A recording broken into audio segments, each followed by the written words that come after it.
Hello students, मैं SS Chandrawat स्वागत करता हूं आप सभी का विनायक एजुकेशन ग्रुप के इस ऐप के ऊपर।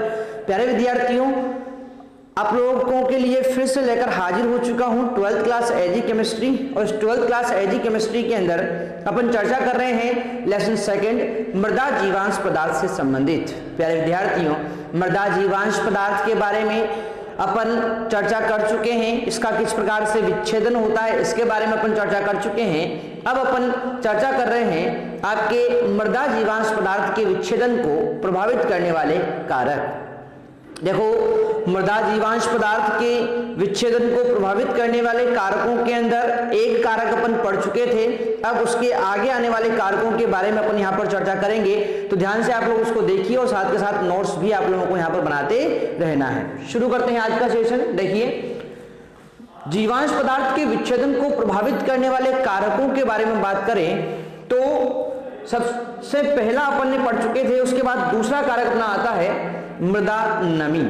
देखो, जो मृदा होती है उसके अंदर नमी की मात्रा, या फिर अपन बोल सकते हैं उसके अंदर जल की मात्रा जो होती है, उसके अंदर आर्द्रता की मात्रा जो होती है, वो आपके मृदा के अंदर जीवांश पदार्थों के विच्छेदन को प्रभावित करती है।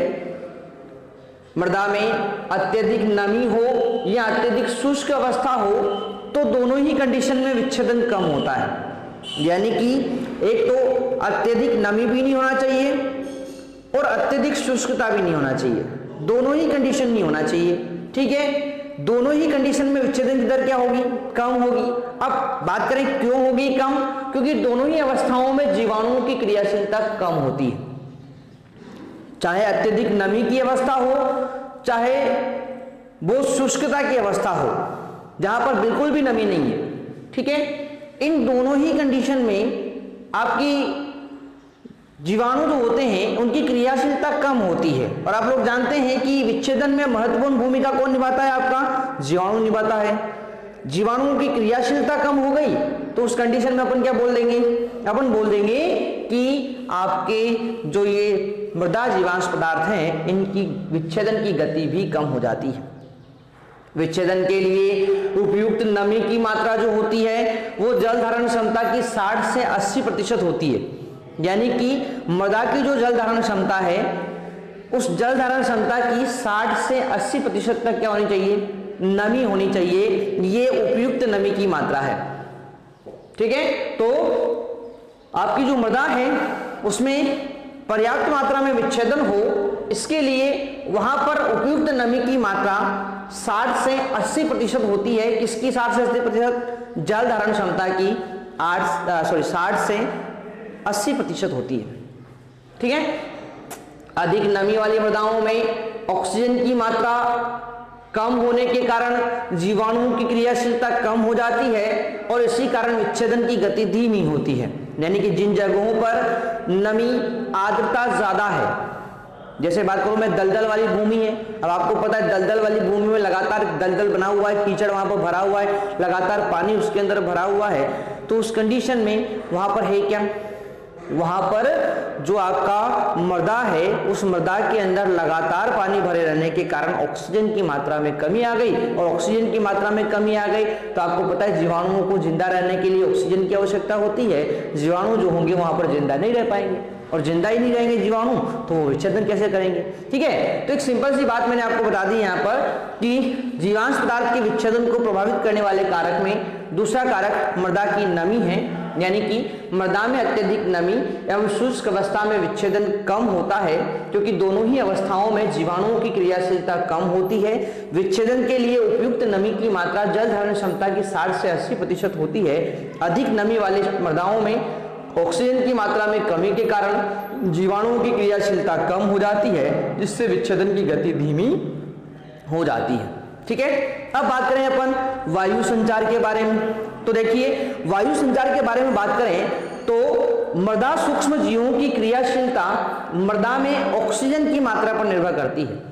मैंने आपको बता ही दिया है अभी क्या बताया गया ऊपर, देखो यहाँ पर अपन ने पढ़ा है कि अधिक नमी वाली मृदा में ऑक्सीजन की मात्रा कम होती है, इसलिए जीवाणुओं की क्रियाशीलता भी कम हो जाती है। जीवाणुओं की क्रियाशीलता कम हुई तो विच्छेदन की गति भी कम हो जाती है। तो यहाँ पर उसी बात को बताया गया है कि मृदा में सूक्ष्म जीवों की जो क्रियाशीलता होती है वो मृदा में उपस्थित ऑक्सीजन की मात्रा पर निर्भर करती है। ऑक्सीजन की मात्रा अधिक होने पर विच्छेदन की गति तेज होती है और यदि कम है तो विच्छेदन की गति कम हो जाएगी। उचित वायु संचार वाली दोमट मृदा में चिकनी मृदा की अपेक्षा जीवांश पदार्थ का विच्छेदन शीघ्रता से होता है, क्योंकि आपको पता होना चाहिए वायु संचार जितना अच्छा होगा, जैसे बात करूं मैं यहाँ पर दोमट मृदा के बारे में, तो दोमट मृदा में वायु संचार अच्छा होता है और जब वायु संचार अच्छा होता है तो उस कंडीशन में ये जो दोमट मृदा है इसके अंदर उपस्थित जो जीवांश पदार्थ हैं उनका विच्छेदन बहुत आसानी से हो जाएगा।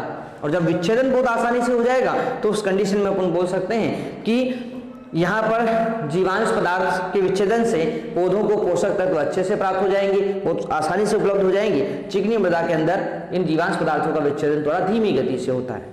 ठीक है, तो ये बात होगी अपनी वायु संचार के बारे में। तो मृदा नमी अपन पढ़ चुके, वायु संचार अपन पढ़ चुके। अब बात करेंगे मृदा ताप के बारे में। देखो मृदा का जो तापमान होता है ना, ये मृदा का तापमान भी जीवाणुओं की क्रियाशीलता को अत्यधिक प्रभावित करता है। यानी कि जीवाणुओं की क्रियाशीलता पर मृदा ताप का अत्यधिक प्रभाव पड़ता है। विच्छेदन की प्रक्रिया 5 डिग्री सेल्सियस पर भी होती है, यानी तापमान की बात करें अपन जहां पर, तो विच्छेदन की प्रक्रिया 5 डिग्री सेल्सियस पर भी होती है, परंतु ताप बढ़ने पर इसकी गति बढ़ती जाती है। देखो मृदा का जो तापमान होता है ना, मृदा के तापमान की अपन बात करें तो मृदा का तापमान विच्छेदन की प्रक्रिया को प्रभावित करता है। एक तो बहुत कम तापमान नहीं होना चाहिए और एक बहुत ज्यादा तापमान नहीं होना चाहिए। ठीक है, दोनों ही कंडीशन घातक होती है। तो आपको ध्यान रखना है कि विच्छेदन की प्रक्रिया वैसे तो 5 डिग्री सेल्सियस पर भी हो जाती है, परंतु जैसे जैसे तापमान बढ़ेगा वैसे वैसे इसकी गति क्या होती जाएगी, बढ़ती जाएगी। और विच्छेदन के लिए उपयुक्त तापमान की मैं बात करूं तो 30 से 40 डिग्री सेल्सियस होता है।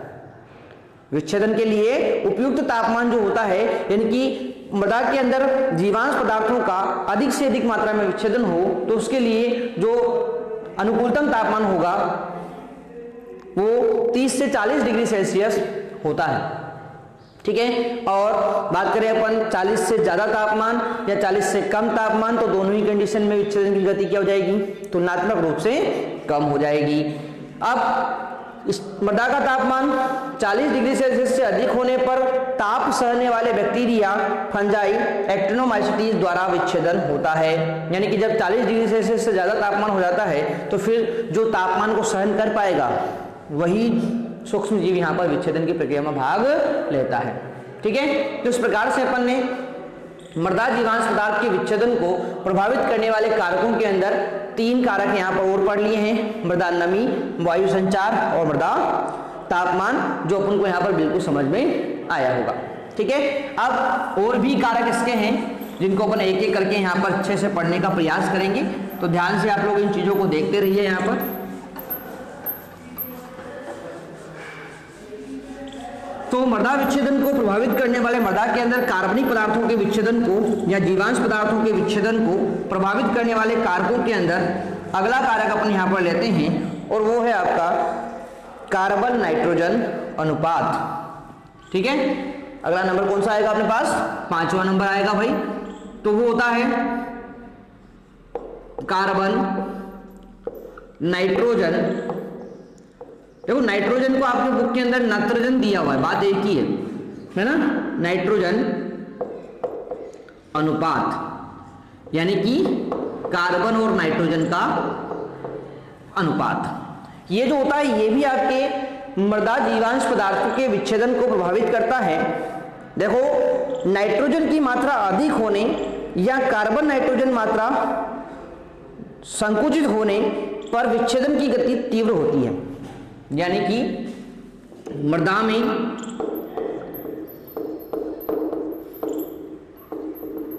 नाइट्रोजन की मात्रा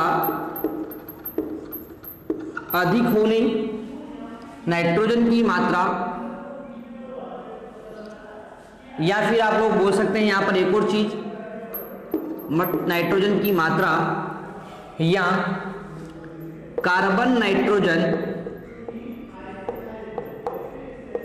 अनुपात, कार्बन नाइट्रोजन अनुपात, थोड़ा सा इसको अपन चेंज कर लेते हैं, मात्रा अधिक या कार्बन नाइट्रोजन अनुपात संकुचित होने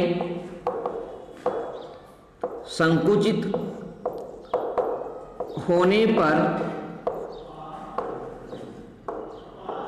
विच्छेदन की गति तीव्र होती है।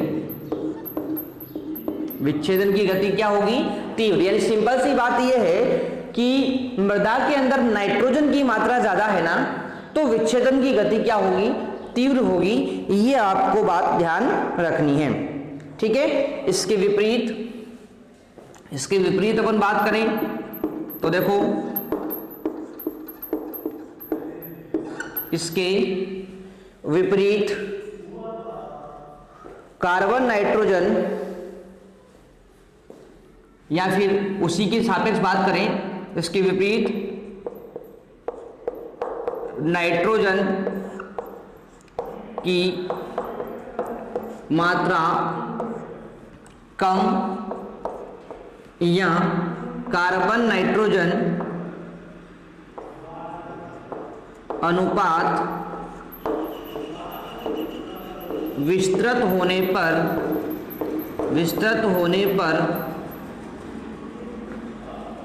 जीवांश पदार्थों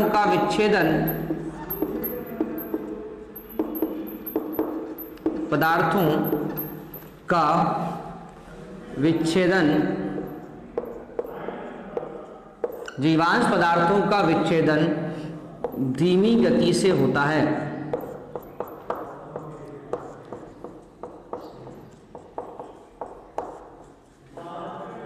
यानी मृदा के अंदर नाइट्रोजन की मात्रा ज्यादा होनी चाहिए, कार्बन नाइट्रोजन अनुपात संकुचित होना चाहिए, उस कंडीशन में विच्छेदन तीव्र गति से होगा। और नाइट्रोजन की मात्रा कम है और कार्बन नाइट्रोजन अनुपात विस्तृत है, तो उस कंडीशन में यहां पर विच्छेदन की गति जो होगी वो धीमी होगी। तो ये पांचवा कारक हो गया है। नेक्स्ट छठा कारक होता है पीएच मान।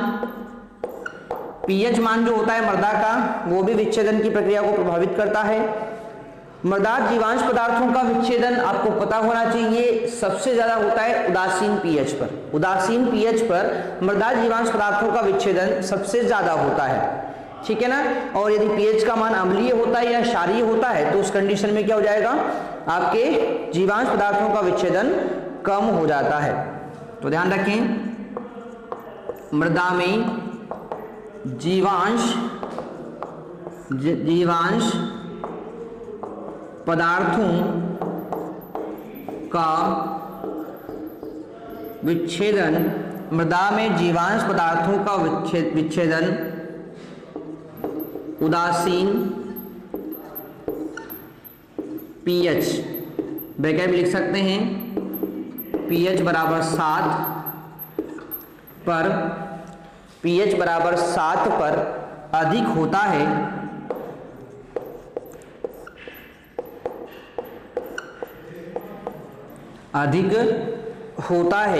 अम्लीय एवं क्षारीय मृदाओं में। अम्लीय यानी कि पीएच ज्यादा भी नहीं होना चाहिए और कम भी नहीं होना चाहिए। अम्लीय एवं क्षारीय मृदाओं में विच्छेदन धीमी गति से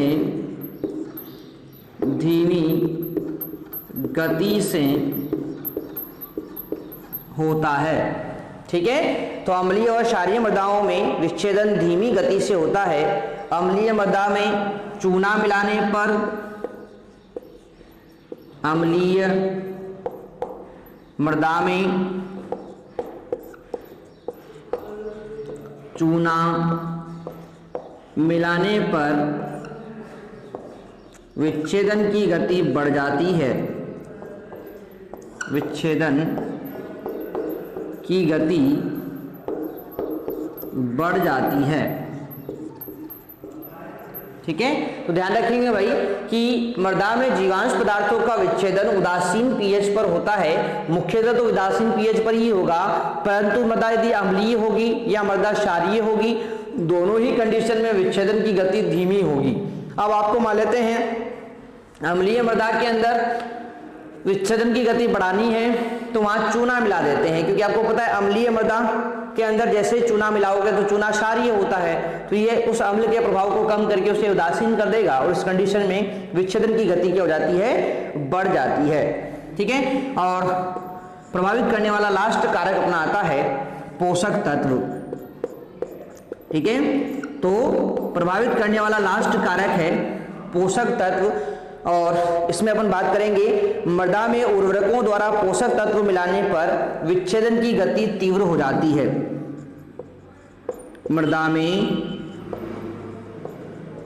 उर्वरकों द्वारा पोषक तत्व मिलाने पर विच्छेदन की गति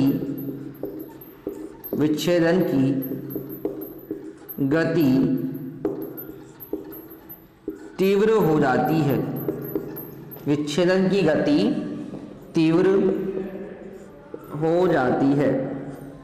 ठीक है भाई, तो इस प्रकार से अपन ने जीवांश पदार्थों के विच्छेदन की प्रक्रिया जो होती है, इसको प्रभावित करने वाले कारकों के अंदर कुल 7 कारक यहाँ पर कंप्लीट कर लिए हैं। और इस प्रकार से आपका ये जो टॉपिक है जीवांश पदार्थों का विच्छेदन और उसको प्रभावित करने वाले कारक यहीं पर समाप्त हो जाता है। तो आप लोग इस चीज को बहुत अच्छे से कंप्लीट करेंगे, और इससे संबंधित कोई भी आपको डाउट हो, कोई भी आपको प्रॉब्लम हो, तो आप लोग मुझे कमेंट बॉक्स में कमेंट करके जरूर बताएंगे। ठीक है, तो ये था अपना आज का सेशन। आशा करता हूँ आप सभी को ये अच्छा लगा होगा। मिलते हैं अपन नेक्स्ट में, तब तक के लिए take care, bye. Download app in Play Store. Vinayak Education Group. Online course and classes. RBSE 12th. Chemistry. Physics. Biology. Hindi and English. RBSE 10th. Science. Maths. Social Science. Sanskrit. Hindi and English. Vinayak Education Group. This app is perfect for you. All RBSE classes. In this app. Every day. Online classes of video lectures and weekly test. Challenge. Thanks for watching and download.